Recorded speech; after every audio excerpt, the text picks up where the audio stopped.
Have you been going around the internet looking for the ultimate baseball podcast? Well, you've just found it. On the Dugout Report, we'll cover not only the latest news from across Major League Baseball, but we'll also analyze and break down the hottest games, players, stats, and tips from every aspect of the game, including from on the field, in the dugout and clubhouse, from the front office, and so much more.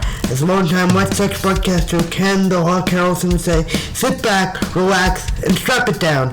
This is the Dugout Report podcast with Andrew Caruso.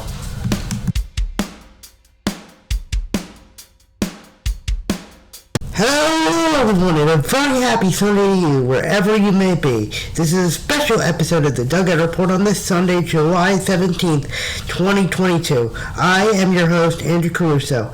On this special, I'll be giving an overview of each of the 7 members of the Baseball Hall of Fame's class of 2022 in advance of the induction ceremony in Cooperstown, New York, next week on July 24th. Unfortunately, there won't be any social media segments this week, although for future specials like this, there may be, if it's appropriate.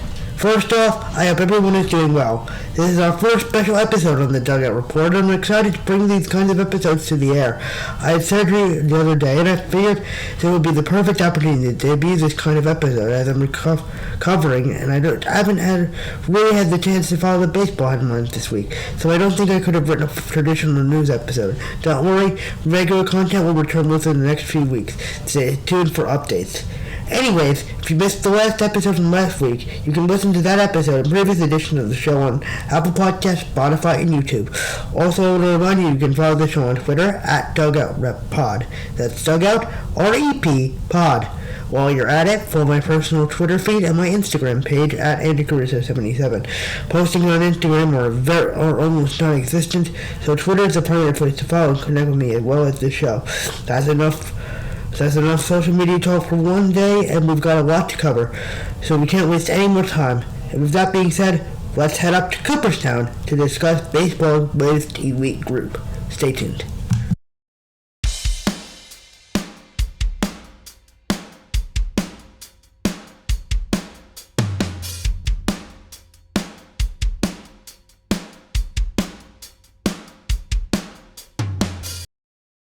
Welcome back. As I said in the intro for this episode, I'll be giving an overview of the Baseball Hall of Fame's induction class for 2022. This year's class features 7 members: Gil Hodges, John J. Buck O'Neill, Orestes Minoso, Bud Fowler, Jim Cott, Tony Oliva, and David Ortiz. Hodges, O'Neill, Minoso, Fowler, Cott, and Oliva were elected via the Golden Days and Early Baseball Committees back in December 2021.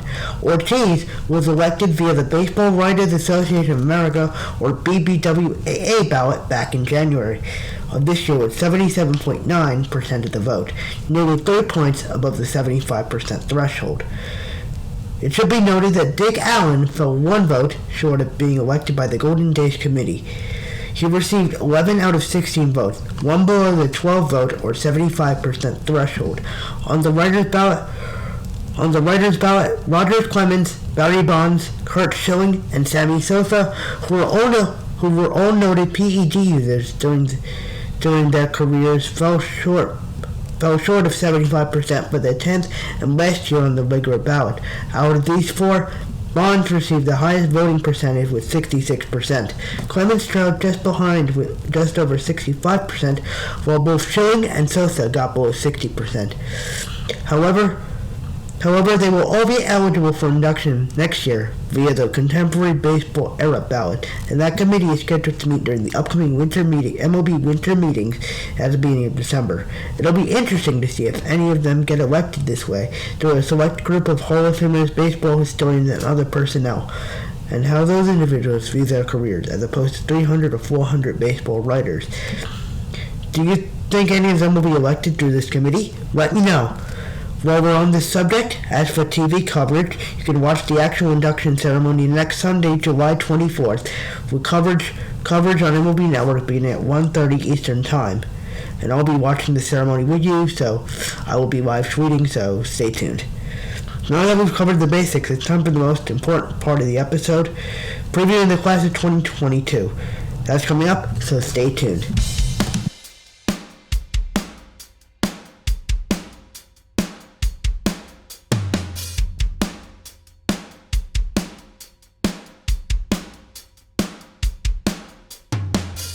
Welcome back. It's time for the moment you'll have been waiting for since the beginning of this special, the Class of 2022 preview.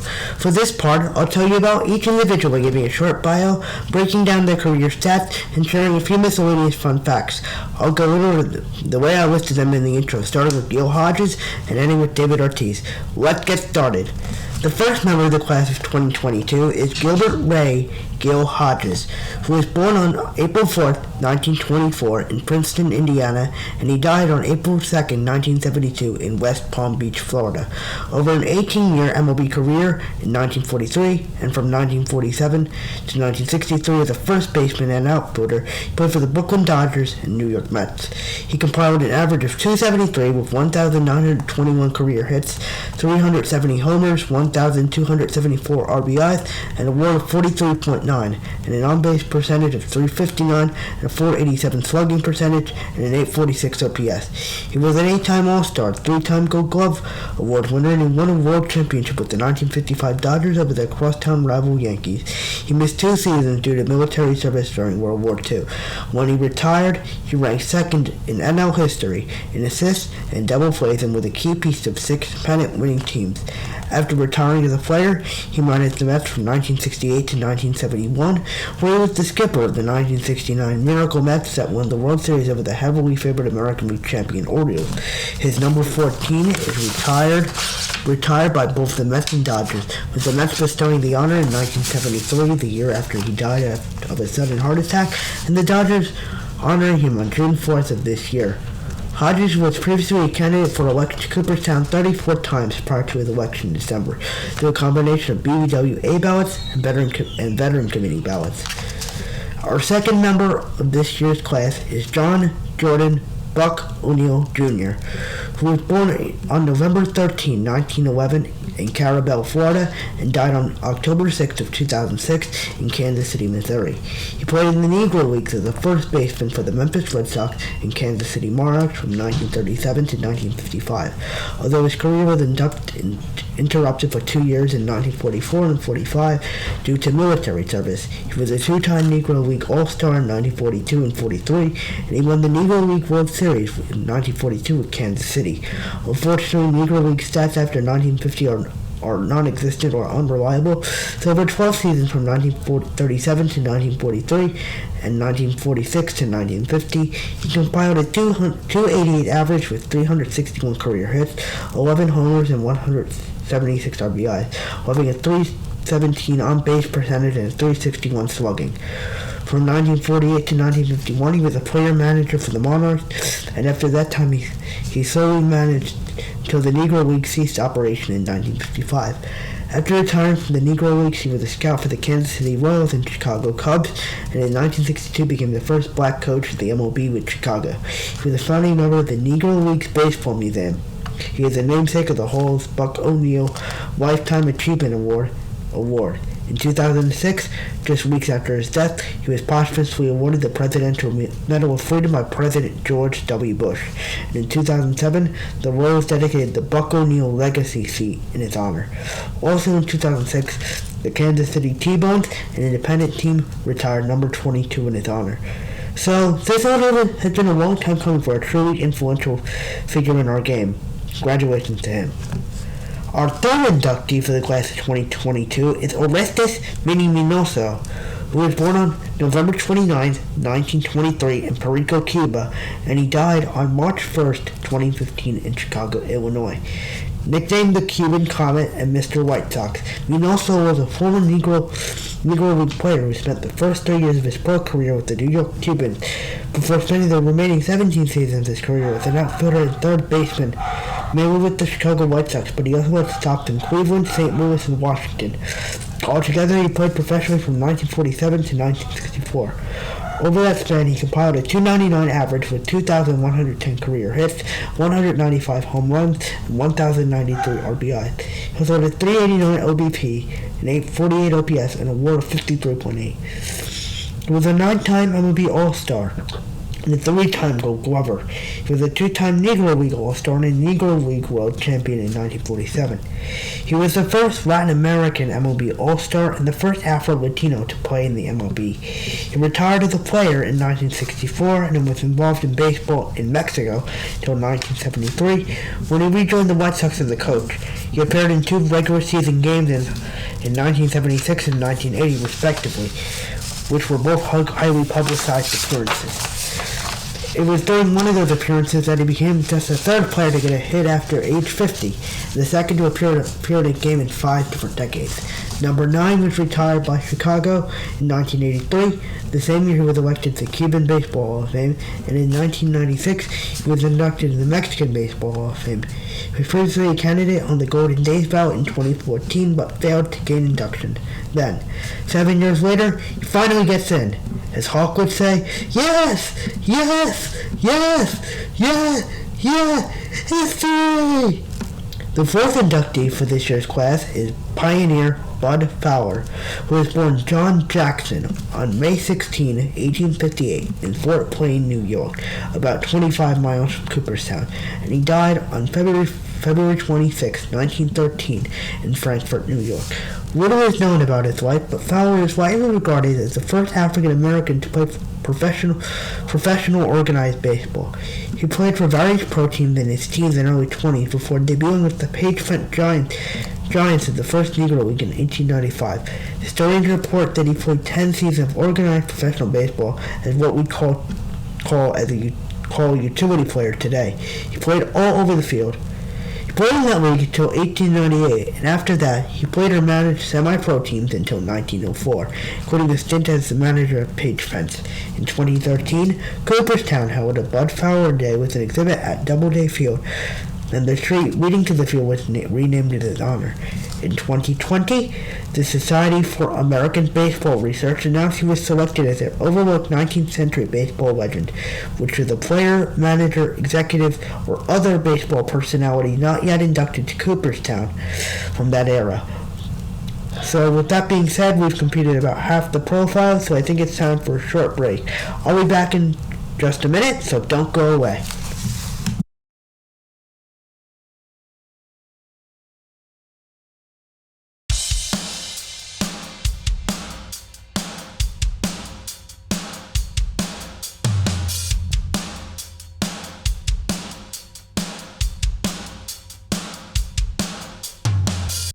Welcome back. Let's get into profiling the profiling the Hall of Fame class of 2022. The fifth member of this year's class is James Lee Jim Cott, who is nicknamed Kitty and born on November 7, 1938, in Zeeland, Michigan. He was a left-handed pitcher who spent 25 years in the majors from 1959 to 1983, mostly with the Washington Senators, Minnesota Twins, but he also spent time with the White Sox, Phillies, Yankees, and Cardinals. Over his quarter-century playing career, he compiled a 50.5 WAR, a 283, 237 win-loss record, and a 3.45 ERA. Also, he pitched in 898 career games and 4,530 innings over those games. Lastly, he had 2,461 strikeouts and a walks hits per innings pitched of 1.259. Other career accomplishments include 3 All-Star appearances, 16 career Gold Gloves, which is second behind fellow Hall of Famer Greg Maddux, and a World Series ring in 1982 with St. Louis. His 25-year career as a pitcher was first all-time when he retired. Now it's third, behind Nolan Ryan's 27 years and Tommy John's 26 years. He's also one of 29 players to appear in 4 different decades and he set a record by playing during the administration of 7 different U.S. presidents. This mark was equaled by Nolan Ryan when he retired in 1993. When Cott retired as a player, he was the last active player to have played in the original Senators franchise, the one that moved to Minnesota. as well as the rest who have appeared in the game during the 1950s. Since his retirement, he's been a successful broadcaster for various networks, including as an original Yes Network and MLB Network personality, with appearances on Fox and TBS. For his broadcasting career, he has received a plethora of Emmy Awards. He served 1 year as the Cincinnati Reds pitching coach in 1988, under their manager, his former teammate with Philadelphia, Pete Rose. Number 36 was retired by the Twins in an honor yesterday, July 16th. He was previously a candidate for Cooperstown on the Golden Days ballot in 2014, but fell 2 votes short of election. The 6th inductee is Antonio Pedro Tony Oliva, who was born July 20th, 1938 in Pinar del Rio, Cuba. So I'm sure getting inducted on the 24th and the 9th birthday present, a few days late. Anyways, Oliva, who is nicknamed Tony O, spent his entire 15-year MLB career from 1962 to 1976 with the Minnesota Twins as a right fielder and designated hitter. He spent the first 12 years of his MLB career as an outfielder before injuries forced him to become a designated hitter for the last 4 years. Over that span, he compiled a 43.0 WAR with a 304 average, 1,907 career hits, 220 home runs, an OBP of 353, a slugging percentage of 476, and an OPS of 830. He was an 8-time All-Star, 3-time AL batting champ, a Gold Glover in 1966, and the AL Rookie of the Year in 1964. As a coach with Minnesota, he was a part of the teams that won the World Series in 1987 and 1991. Because of this, he holds the distinction of being the only on-field team member to appear in all 3 Minnesota Twins World Series teams. In addition to 1987 and 91, he appeared in the 1965 World Series as a player, where the Twins lost to the LA Dodgers in 7 games. His number 6 was retired by Minnesota in 1991, and in 1998 he was inducted in the Minnesota Sports Hall of Fame, and in 2000 into the Twins Hall of Fame. He was previously a candidate for the Hall via the Veterans Committee 7 previous times. Pardon me. Last, but certainly not least, is the 7th inductee this year, and the only selection via the BBWAA ballot, David Americo Ortiz Arias, who was born on November 18, 1975, in Santo Domingo in the Dominican Republic.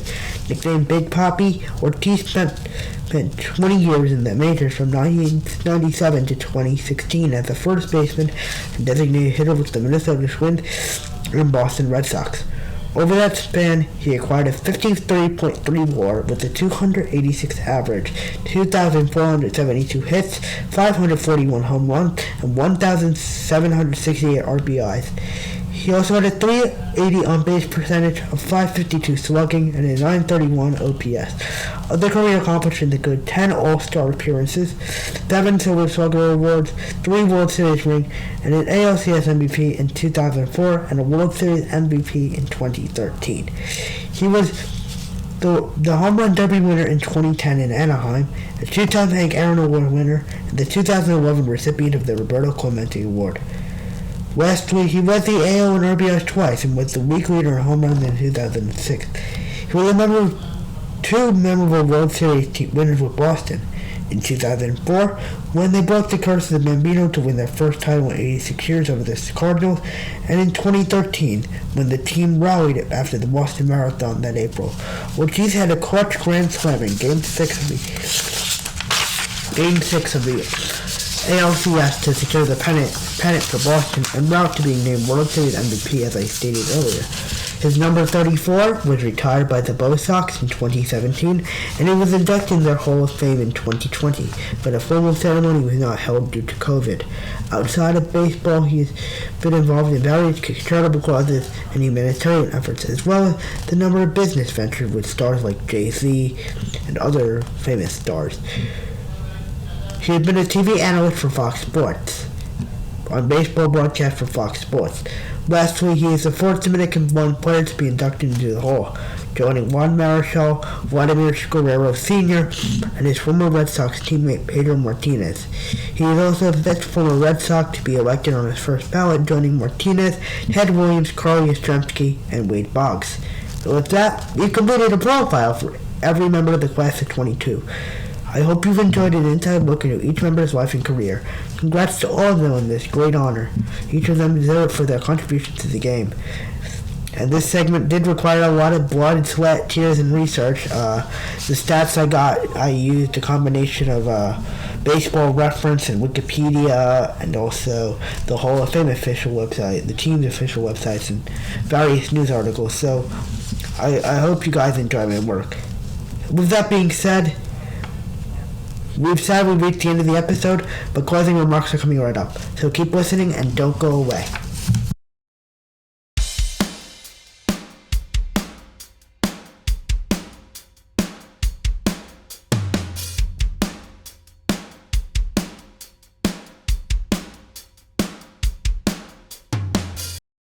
That concludes the end of this special episode of the Dugout Report. Thanks again for listening, and I hope you enjoyed the episode. Once again, as a reminder, you can follow the show on Twitter at DugoutRepPod, my personal Twitter page at AndrewCaruso77. You can find this podcast on Apple Podcasts, Spotify, and YouTube. Please share this episode with your friends and on social media. So that's it for this week, and so this is your host, Andrew Caruso, signing off. I'll see you in a week or two to return to our normal content. Thanks for listening, and so long, everybody.